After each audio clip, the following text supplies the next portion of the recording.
அண்மை செய்தி.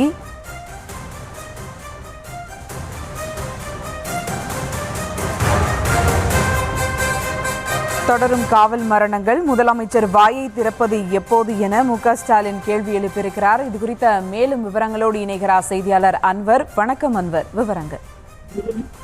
வணக்கம். தமிழ்நாட்டில் இந்த காவல் நிலையங்கள் தொடர்ந்து செய்திகள் வெளியாகும் நிலையில் அதனை கண்டித்து open your mouth CM sir என்ற ஹேஷ்டாக்குடன் முன்னாள் முதலமைச்சரும் திமுக தலைவருமான மு.க. ஸ்டாலின் கண்டன பதிவை பதிவிட்டிருக்கிறார். குறிப்பாக அவர் தொடரும் காவல் மரணங்கள், முதலமைச்சர் வாயை திறப்பது எப்போது என கேள்வி எழுப்பியிருக்கிறார்.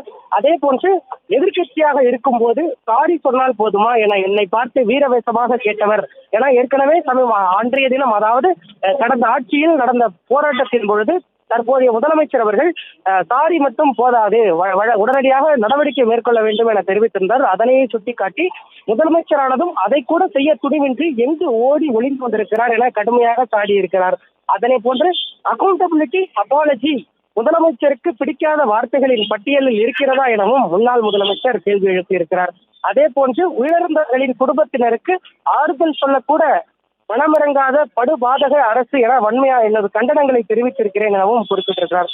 குறிப்பாக தொடர்ந்து கடந்த 2 மாதங்களாக கன்னியாகுமரி, தூத்துக்குடி, அதே போன்று சென்னையில் உள்ள எம்ஜிஆர் நகர் உள்ளிட்ட பகுதிகளைச் சேர்ந்த இளைஞர்கள் இந்த காவல் நிலையத்திற்கு விசாரணை சென்று வந்த பொழுது உயிரிழந்த சம்பவம் பெரும் அதிர்ச்சியை ஏற்படுத்தி இருந்தது.